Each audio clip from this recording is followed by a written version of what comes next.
하나님이 사랑하시고 기뻐하시며 은혜와 복을 주사 온전한 믿음의 길을 걸어가게 하시기를 축복합니다. 물과 기름이 섞일 수 없다는 것은 우리가 다 알고 있는 사실입니다. 두 물질이 섞일 수 없는 것은 원래 태생이 분자 구조가 본질적으로 다르기 때문에 섞일 수가 없는 것입니다. 그런데 물이 물이기를 포기하고 기름이 기름이기를 포기하면 섞일 수가 있습니다. 물질 세계뿐만이 아니고 영적인 세계 안에도 섞일 수 없는 존재들이 있습니다. 하나님과 사단은 섞일 수가 없습니다. 하나님의 백성들과 세상 불신자들은 서로 섞일 수가 없습니다. 교회와 세상은 서로 섞일 수가 없습니다. 사고방식이 다르고 가치관이 다르고 살아가는 방식이 다릅니다. 죄인과 구원받은 의인, 걸어가는 길이 넓은 길과 좁은 길, 또 마지막 종말론적인 결과가 지옥과 천국으로 갈라질 수밖에 없는 것이 교회와 세상입니다. 그런데 교회와 세상이 섞일 수도 없고 섞여서도 안 되지만은 섞이는 경우들이 있습니다. 교회가 타락했을 경우입니다. 신자가 신자의 본질을 버리고 세속화되면 서로 섞이게 되어집니다. 세상은 자력으로 의인이 될 수 없습니다. 불신자는 자기 힘으로 구원받아 의인이 될 수는 없습니다.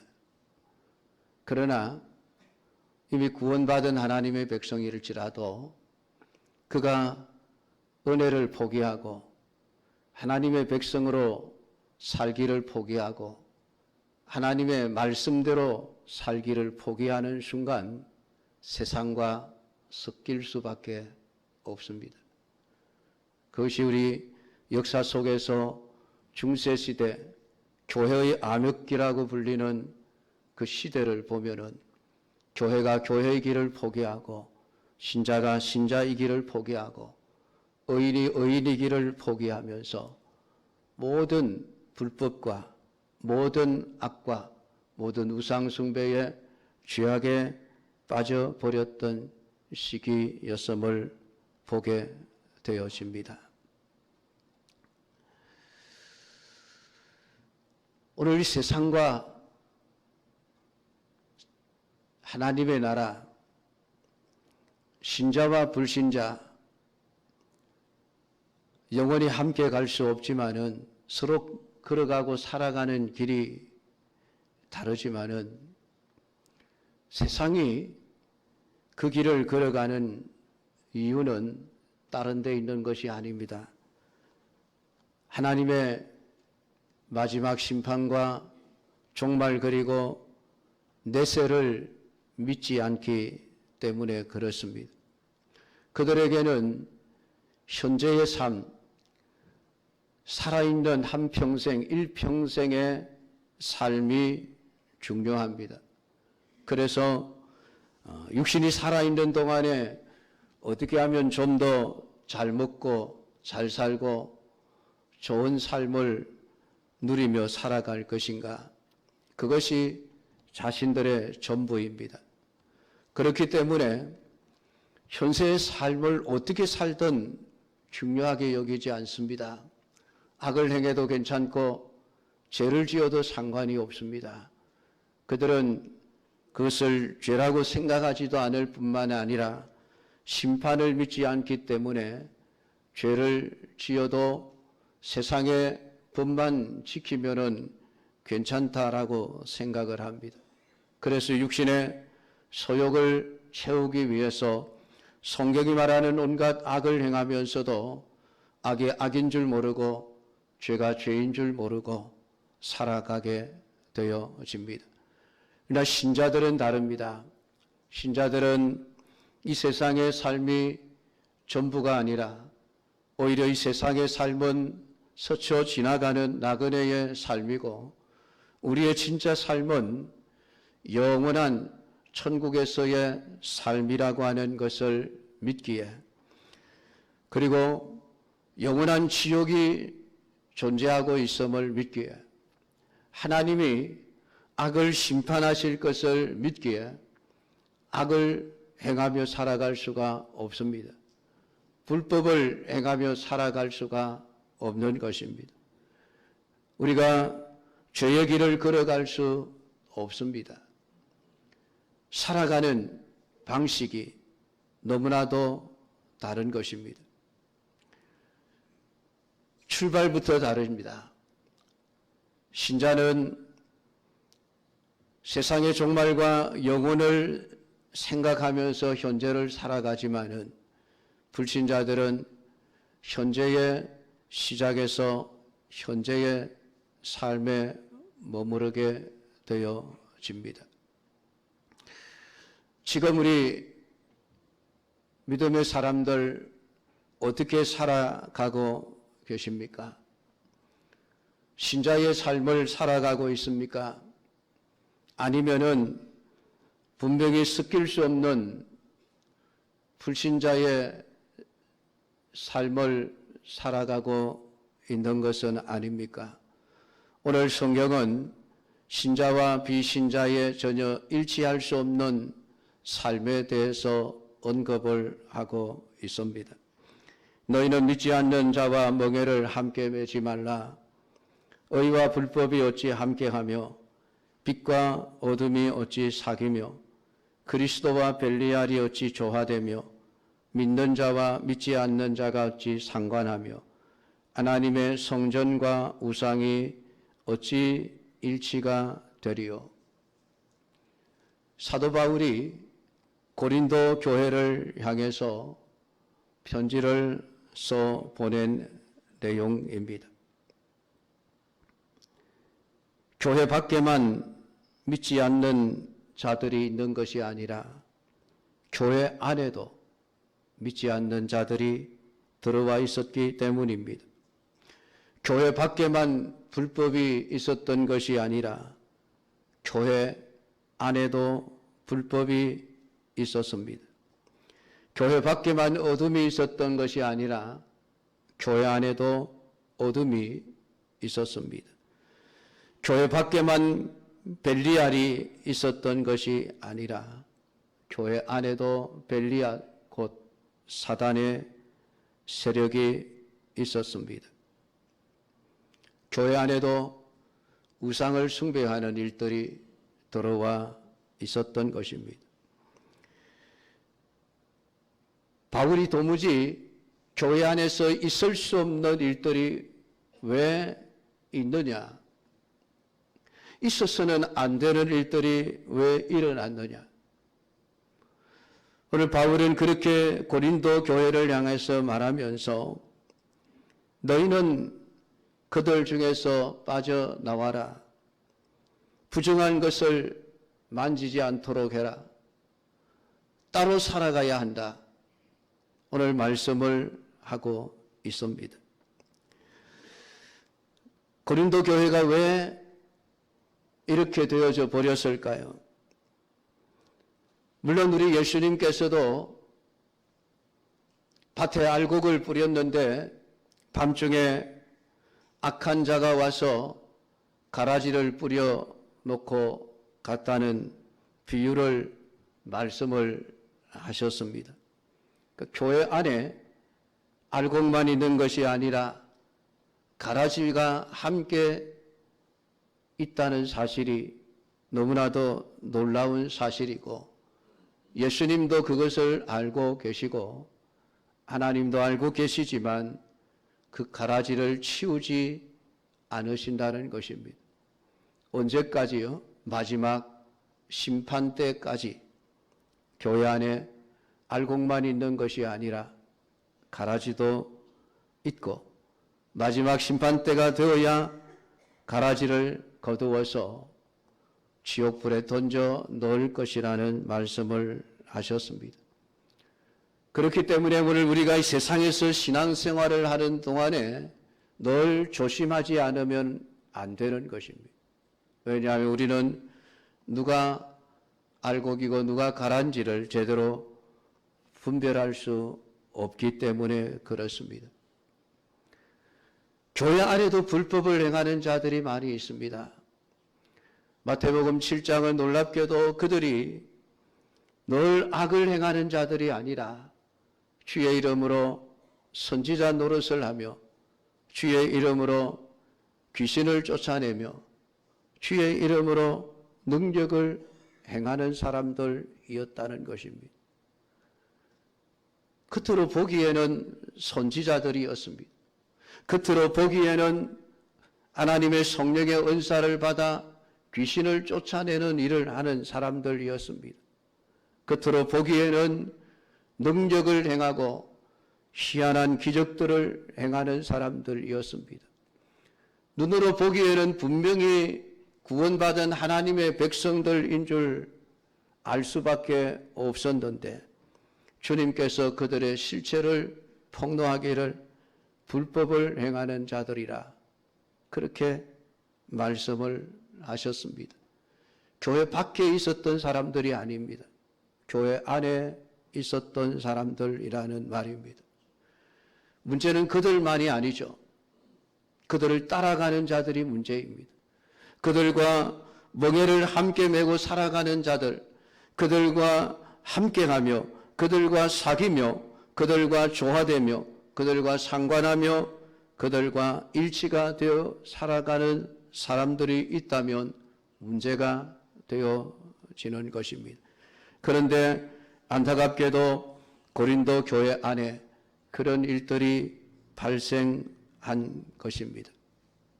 왜 이렇게 되었습니까? 오늘 6장 1절의 말씀을 보면 은혜를 헛되이 받지 말라는 말씀을 하고 있습니다. 은혜를 받았는데 분명히 하나님은 은혜를 주셨는데 은혜를 받은 줄 알았는데 은혜 받지 않은 사람들, 겉으로는 은혜를 받았다라고 말을 하는데 실제로는 은혜가 없는 빈 껍데기 은혜만을 받은 자들, 그들이 결국은 신앙생활을 하면서 교회 안에서 불법을 행하고 불신자의 삶을 살고 사단의 종노릇을 하며 살아가게 되어지고 또한 그들과 함께 멍에를 메고 살아가는 사람들이 있게 되어진 것입니다. 하나님의 은혜는 우리로 하여금 올바른 믿음의 길을 걸어가게 하는 것입니다. 하나님의 은혜는 우리로 하여금 하나님의 말씀에 순종하는 삶을 살아가게 하는 힘이 되는 것입니다. 오늘 하나님의 은혜는 우리로 하여금 구원받은 하나님의 백성다운 삶을 살게 하고 의를 쫓아가는 삶을 살게 하는 것입니다. 하나님의 은혜는 믿는 자들이 믿지 않는 자와 멍에를 함께 갈 수 없도록 인도하는 능력이 되어지는 것입니다. 그것이 하나님의 은혜입니다. 오늘 이 은혜를 헛되게 받은 자들은 결국은 믿지 않는 불신자의 삶을 살아갈 수밖에 없습니다. 불법을 행하면서 살아갈 수밖에 없습니다. 어둠에 속한 자의 일을 행하며 살아갈 수밖에 없습니다. 교회를 다니면서도 하나님을 믿는다 하면서도 불신자들과 멍에를 함께 메고 살아가는 자들이었던 것입니다. 이 불신자들과 멍에를 함께 매지 말라고 하는 말의 의미는 그들과 결혼하지 말고 사업도 같이 하지 말고 그런 의미로 말하고 있는 것이 아닙니다. 오늘 이 말씀은 이스라엘 민족들의 농사를 이해하면 이해할 수 있는 말씀입니다. 우리나라는 소 한 마리를 멍에에 메어서 쓰레를 끌게 하거나 농사를 짓는 일에 사용해 왔습니다. 요즘은 기계가 대신하지만은 이스라엘 땅에서는 항상 소 2마리를 한 멍에에 메어서 밭을 갈게 하고 농사를 짓는 데 이용했습니다. 그만큼 땅이 척박한 땅이었기 때문입니다. 그러니까 소 2마리를 한 멍에에 메었을 때에 이 2마리의 소가 서로 마음이 맞지 않으면은 농사를 제대로 지을 수가 없는 것입니다. 한 마리는 가려고 하는데 한 마리가 가지 않으려고 버티고 있으면은 농사를 지을 수가 없는 겁니다. 한 마리는 좌로 가려고 하는데 한 마리는 우로 가려고 하면은 농사일이 제대로 지어질 수가 없는 것입니다. 그래서 농부가 이 소의 멍에를 맬 때에는 항상 소를 살펴보아서 2마리가 같이 친하게 지내는 소들을 항상 골라서 멍에를 메어 농사를 짓게 해 왔던 것입니다. 그러니까 멍에를 같이 맨다는 것은 마음이 같다는 것이고 생각이 같다는 것이고 그들이 추구하는 것이 같다는 것을 의미하는 것입니다.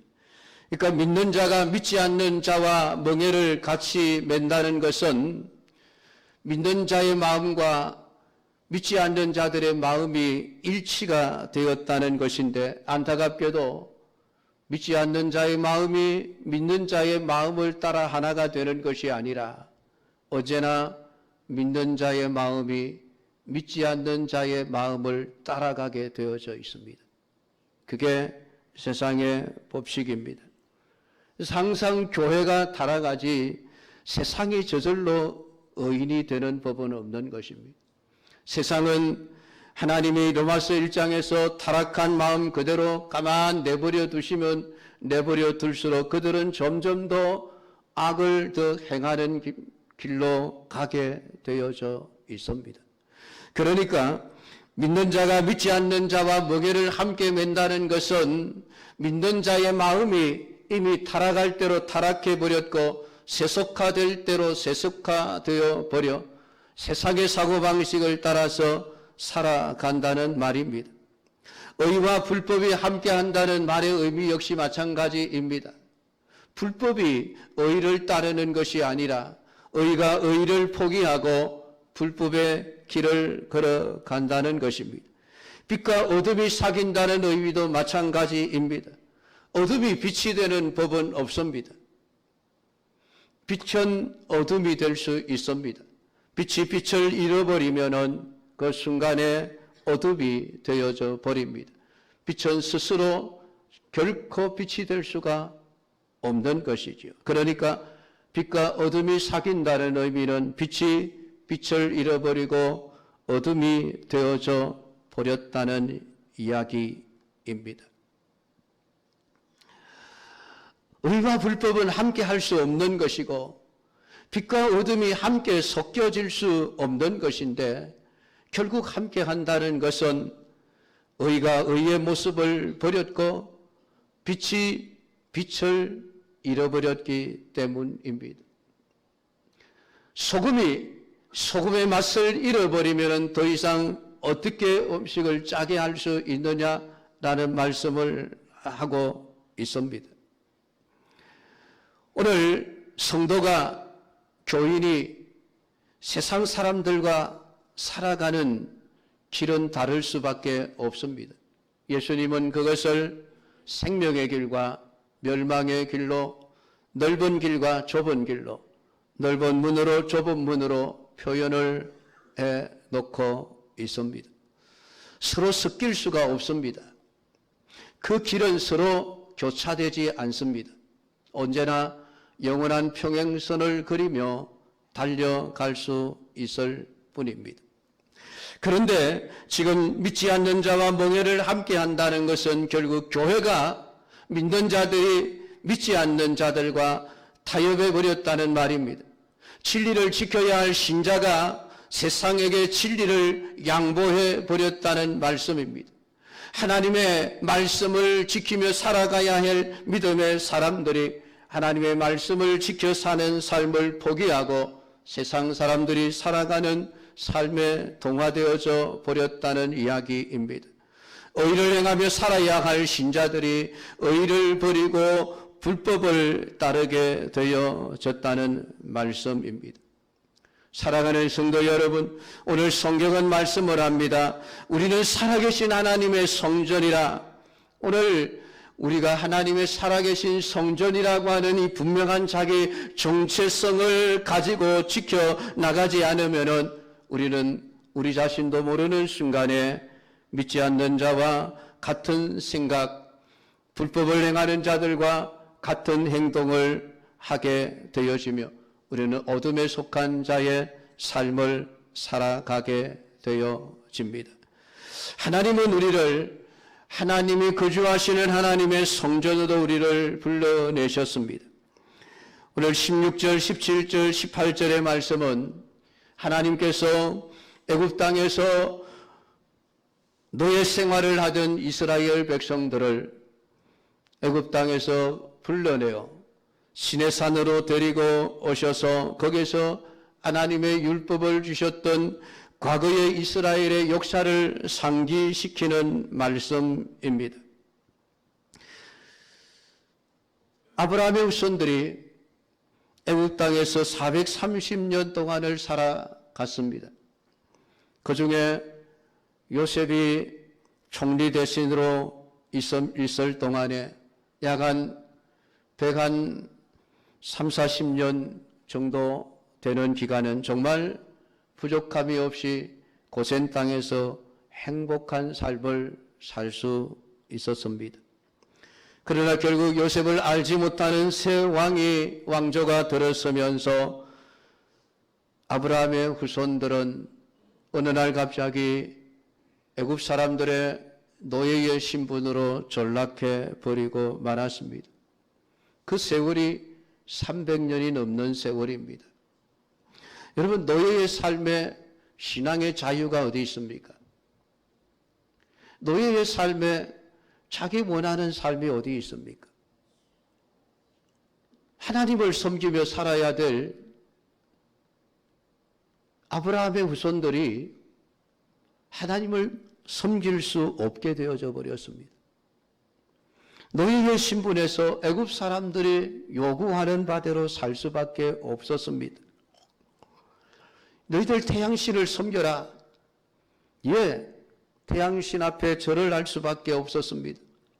금송아지 우상에게 절을 해라. 절을 할 수밖에 없었습니다.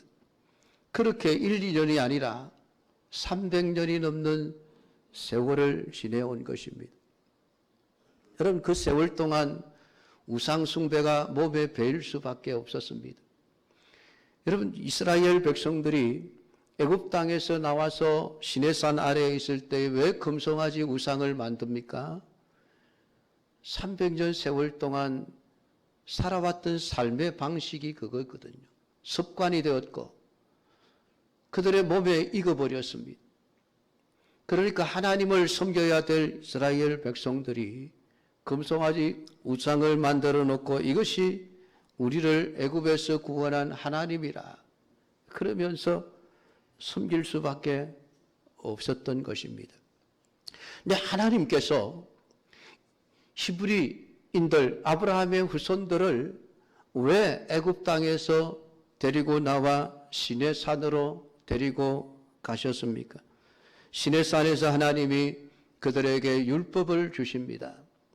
법을 주시면서 하신 말씀이 오늘 본문의 말씀입니다. 나는 그들의 하나님이 되고 그들의 나의 백성이 되리라. 나는 너희에게 아버지가 되고 너희는 내게 자녀가 되리라. 하나님이 이스라엘 백성들을 애굽에서 데리고 나와 시내산에 데리고 와서 하나님의 법을 주시기 전에 하나님의 마음을 이스라엘 백성들에게 알려주신 것입니다. 나는 너희들의 하나님이 되고 너희는 내 백성이 되었으면 좋겠다. 나는 너희의 아버지가 되고 너희는 내 자제가 되었으면 좋겠다. 이 말씀이 무엇입니까? 너희들 지금까지 애굽의 백성들이었지 않느냐? 바로의 백성들이었지 않느냐? 그러나 이제는 너희들이 내 백성이 되어야 되고 나는 너희들의 하나님으로서 너희들에게 섬김을 온전히 받고 싶다. 그 말씀을 하시면서 너희들 그렇게 할래? 라고 물으셨습니다.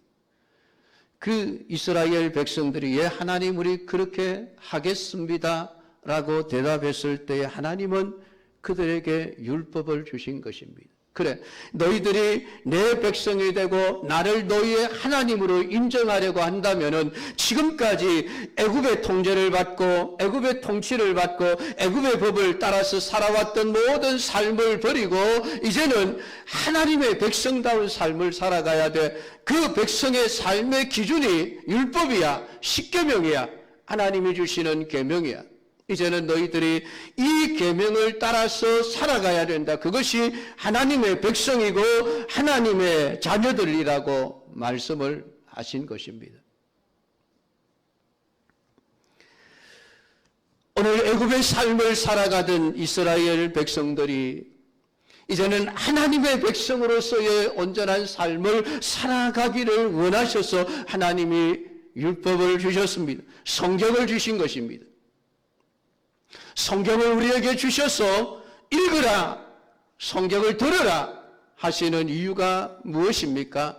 오늘 우리가 세상에 속한 자가 아니라 세상으로부터 우리를 구원해내신 하나님이 너희는 하나님의 백성이고 너희는 이 땅에 속한 자가 아니기 때문에 너희들은 이제부터 세상의 법이 아니라 하나님의 말씀을 따라 살아가야 한다. 그것을 위해서 하나님이 우리에게 성경을 주신 것입니다. 성경은 그냥 장식품으로 주신 게 아니에요. 성경은 그냥 들고 다니라고 주신 게 아닙니다. 우리의 삶의 마음속에 기준이 되어야 한다는 것입니다. 우리의 삶의 방식이 되어져야만 합니다. 우리의 행동의 기준이 되어져야만 합니다. 그래서 하나님의 말씀을 읽어라 말씀을 하십니다. 시편 1편에 복 있는 사람은 악인의 꾀를 쫓지 아니하며 죄인의 길에 서지 아니하며 오만한 자의 자리에 앉지 아니하며. 복 있는 사람이 하나님께 복을 받으려면 해서는 안 될 일들이 있습니다. 악인의 꾀를 쫓아가면 안 됩니다. 절대로 복을 못 받습니다. 죄인들의 길에 서는 자는 복을 못 받습니다. 오만하고 교만한 자의 자리에 앉아있는 자들은 복을 못 받습니다. 그러면 악인의 꾀를 쫓아가지 않으려면 악인의 꾀가 어떤 것인지를 알아야 하지 않습니까? 어디에서 가르쳐 줍니까? 성경이 가르쳐 줍니다. 죄인의 길에 서지 않으려면 죄인의 길이 어딘지를 알아야 서지 않을 것 아닙니까? 모르면은 죄인의 길인 줄 모르고 죄인의 길에 서게 되어져 있습니다. 죄인의 길이 어떤 길인지를 성경이 가르쳐주고 있습니다. 오만한 자의 자리에 앉지 않으려면 그 자리가 어떤 자리인지를 알아야 하지 않습니까? 성경이 그 자리가 어떤 자리인지를 가르쳐주고 있습니다. 그래서 복 있는 사람은 하는 일이 있습니다. 주야로 하나님의 말씀을 묵상하는 것입니다. 왜입니까? 내가 가서는 안 될 길, 내가 해서는 안 될 일, 내가 앉아서는 안 될 자리가 무엇인지를 알고 싶기 때문에 그렇습니다. 그래서 복 있는 사람은 주야로 여호와의 말씀을, 율법을 묵상하는 자라고 말씀을 하고 있습니다. 그의 길이 형통해지는 것입니다. 악인의 꾀를 쫓아가는 자들, 죄인의 길에 서는 자들, 오만한 자의 자리에 앉는 자들의 길을 가리켜서 성경은 악인의 길이라고 말씀을 하고 있습니다. 죄인의 길이라고 말씀을 합니다. 그리고 그들의 결말은 망한다. 하나님이 망하게 하신다라고 말씀을 하고 있습니다. 의인의 길은 영원한 생명의 길이라 그것이 복 있는 길이라고 우리에게 말씀해 주고 있습니다. 우리가 하나님의 말씀을 제대로 알지 못하면 믿지 않는 자와 멍에를 함께 맬 수밖에 없습니다. 하나님의 말씀을 제대로 깨닫지 못하면 불법과 함께 할 수밖에 없습니다. 어둠과 함께 사귀는 자가 될 수밖에 없으며 오늘 벨리알을 쫓아가는 자가 될 수밖에 없는 것입니다. 그래서 오늘 성경은 우리에게 말씀을 합니다. 너희는 그들 중에서 나와서 따로 있고 부정한 것을 만지지 말라. 내가 너희를 영접하여 나는 너희의 아버지가 되고 너희는 내게 자녀가 되리라. 전능하신 주님이 우리에게 말씀하셨다라고 성경은 기록을 합니다. 사랑하는 성도 여러분, 우리가 하나님의 자녀가 아닙니까? 하나님의 자녀가 되었다는 것이 무엇을 의미합니까? 특권이 있고 의무가 있습니다. 특권은 자녀로서 아버지에게 무엇이든지 구할 수 있는 특권을 가지게 되어집니다. 아버지는 그 자녀들의 요구하는 것을 들어줄 의무를 지게 되어집니다. 그러나 하나님의 자녀가 되었다는 것이 이런 특권만 있는 것이 아닙니다. 의무가 있습니다. 자녀로서 아버지의 마음을 기쁘시게 해드려야 하는 의무를 지게 되어지는 것입니다. 그런데 우리는 특권만을 요구하지 의무를 지려고 하지 않습니다.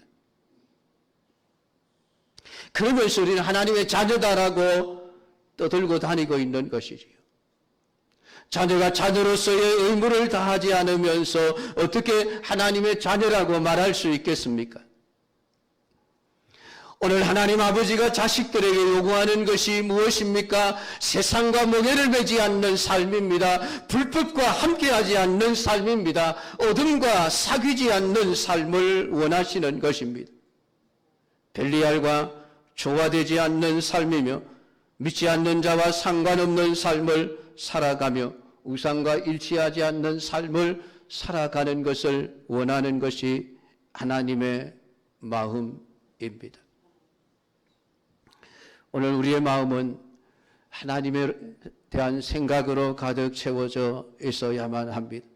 지금 내가 살아가고 있는 삶의 방식이 믿지 않는 자와 동일한 방식으로 살아가고 있는 것은 아닌지, 내가 지금 하고 있는 이 일이 불법은 아닌지, 하나님의 말씀에서 어긋난 것이 불법입니다.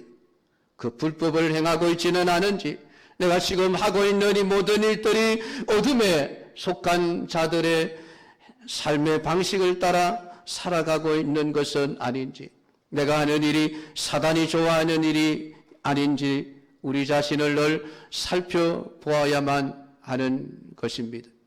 사랑하는 성도 여러분, 오늘 하나님은 이미 믿지 않는 자와 멍에를 함께 메고 있는 자들, 불법과 함께 하고 있는 자들, 어둠과 사귀고 있는 자들을 향해서 지금이라도 너희들 그들 가운데서 나와서 따로 있고 부정한 것을 만지지 말라고 말씀을 하고 있습니다.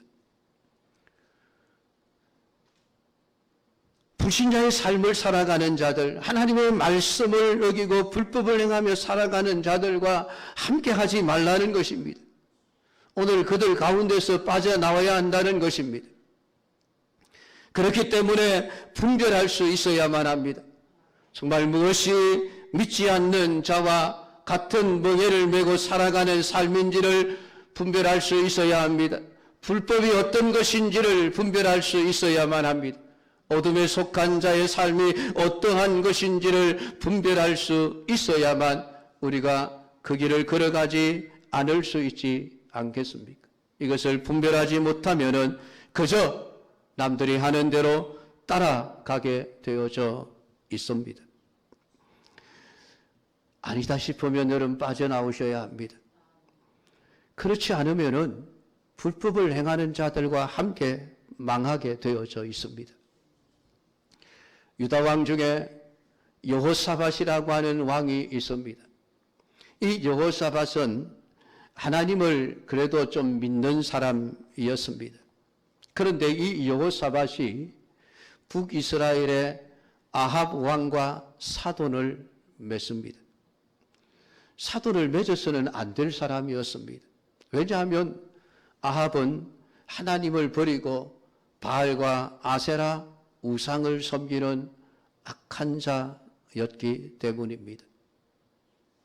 그런데 어쨌든 정치적인 안정을 위해서 북이스라엘과 국정을 맞대고 있으니까 서로 평화조약을 맺기 위해서 하나의 방침으로 자기 아들 여호람과 아합의 딸 아달랴를 결혼을 시켜 사돈이 되어집니다. 사돈이 되고 나니까 아합 왕의 요구를 무시할 수가 없게 되어져 버렸습니다. 어느 날 아합 왕이 여호사밧에게 내가 지금 아람과 전쟁을 시작하는데 나를 좀 도와주십시오. 요청을 합니다. 요청을 거절할 수 없었던 여호사밧이 이제 군대를 거느리고 북이스라엘로 올라가 아합과 함께 전쟁을 시작하게 되어집니다. 근데 전쟁을 시작하기 전에 여호사밧이 우리 하나님께 한번 물어보십시다. 이 전쟁을 해도 되는지 안 되는지. 그래서 북이스라엘에 있었던 400명의 선지자들을 불러 모읍니다. 내가 지금 길르앗 라못 땅을 되찾기 위해서 아람과 전쟁을 하려자 하는데 이기겠느냐 지겠느냐. 400명의 선지자들이 이구동성으로 이깁니다. 걱정하지 말고 올라가서 싸워 승리를 취하십시오. 얼마나 기분 좋은 이야기입니까? 근데 여호사밧은 좀 찝찝한 거예요. 찝찝한 거예요. 만장일치가 되니까 이게 좀 찝찝한 거예요. 그래서 혹시 저 사람들 말고 다른 선지자가 없습니까? 물었더니 아합이 우리나라에 미가야라고 하는 선지자가 한 사람이 있기는 있습니다. 있는데 저 사람은 좋은 말을 하지 않습니다. 들어볼 것도 없습니다. 그러니까 여호사밧이 아닙니다. 그래도 한번 불러서 들어봅시다. 그래서 이 미가야 선지자가 왕 앞에 불려오게 되어집니다. 신하들이 미가야를 불러오면서 지금 왕국의 400명의 선지자들이 와서 왕이 아람과의 전쟁에서 다 승리한다고 똑같은 이야기를 했으니까 당신도 가서 좀 그렇게 말해 주십시오 라고 요청을 합니다. 그러나 미가야는 아닙니다. 나는 하나님이 주신 말씀만 할 겁니다. 그리고 온 거예요. 근데 처음에는 미가야가 아합을 향해서 올라가 승리하십시오. 이기십시오. 전쟁터에 나가보십시오. 이길 겁니다. 근데 이게 비웃는 소리인 거예요. 그러니까 아합이 정색을 하면서 헛소리하지 말고 진짜를 얘기해라. 사실을 얘기해라. 그러니까 미가야 선지자가 환상으로 보았던 하나님 나라의 회의하는 모습을 자세하게 설명을 하면서 하나님이 거짓말하는 영을 선지자들의 입에다 넣어 거짓말을 하게 해서 당신을 죽이기로, 당신을 망하게 하기로 하나님이 결정하셨습니다. 올라가면 죽습니다. 올라가지 마십시오. 근데 아합 왕은 미가야 선지자의 말을 묵상을 해버립니다. 400명의 선지자들의 말을 듣고 나는 이길 거야 믿고 나갔다가 전쟁터에서 전사하게 되어집니다. 그런데 문제는 여호사밧 왕이었습니다. 이 하나님을 믿는 왕이 지금 불신자와 멍에를 함께 메고 그와 함께 지금 하나님의 뜻을 거슬러 전쟁터에 나온 거예요.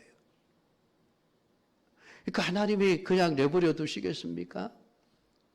모든 아람 군대가 이 여호사밧을 향해서 달려드는 거예요. 저게 왕이라, 이스라엘의 왕이라 그러면서 달려드는데 너무 급하니까 여호사밧이 나는 아합 왕이 아니야. 나는 북이스라엘의 왕이 아니야. 겨우겨우 목숨을 건져서 돌아오게 되어집니다. 여러분 그렇게 하면 정신을 차려야 하지 않습니까? 된통 당했으면은 정신을 차리고 아이고 내가 잘못했구나 이래서는 안 되겠구나 해야 되는데 그러지를 못한 거예요. 그의 손자인 아하시아가 똑같이 북이스라엘의 여호람 왕이 병들었다는 소식을 듣고 또 병문안을 가서 그와 함께 지내게 되어집니다. 그런데 그때 하나님이 예후라고 하는 사람을 일으켜서 아합의 집을 심판하시는 때예요. 근데 이 아하시아가 덜렁덜렁 그냥 북이스라엘에 갔다가 그만 예후의 칼을 맞아 죽어버리고 맙니다. 믿지 않는 자와 멍에를 함께 매던 그들, 결국은 하나님이 악인을 심판하시는데 괜히 거기에 들어갔다가 그냥 같이 죽임을 당하고 만 거예요. 여러분, 믿지 않는 자와 멍에를 함께 매면은, 불법을 행하는 자들과 함께 하면 하나님의 심판이 있습니다. 그 심판할 때, 악인을 심판할 때에 나도 같이 심판을 당하게 되어진다는 거예요. 여러분, 얼마나 두려운 일이에요. 여러분, 하나님이 무섭지 않습니까, 여러분? 이 하나님이 두렵지 않습니까, 여러분?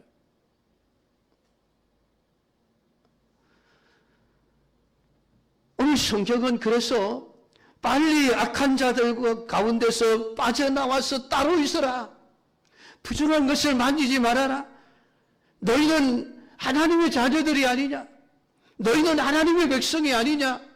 지금 하나님이 그렇게 말씀을 하고 있는 게, 사도 바울이 고린도 교회 성도들을 향해서 그렇게 지금 안타까운 마음으로 지금 말씀을 기록을 해서 보내고 있는 것입니다. 당신들 그렇게 있다가는 하나님의 심판을 받아 망합니다. 망합니다. 빨리 빠져나오십시오.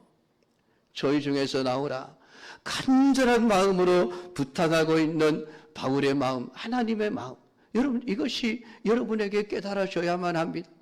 오늘 여러분 가운데 그런 분들이 없어야 되겠지만은 행여나 믿지 않는 자와 멍에를 함께 메고 있거나 불법한 자들과 함께하며 어둠에 속한 자와 함께 사귀고 있으며 그렇게 살아가고 있는 분이 계시다면은 지금이라도 한시바삐 그들과 관계를 끊고 빠져나와 오늘 하나님의 자녀로서, 하나님의 백성으로서 하나님이 원하시는 말씀에 붙들려 살아가는 참된 믿음의 사람들이 되기를 주님의 이름으로 축복합니다. 기도하겠습니다.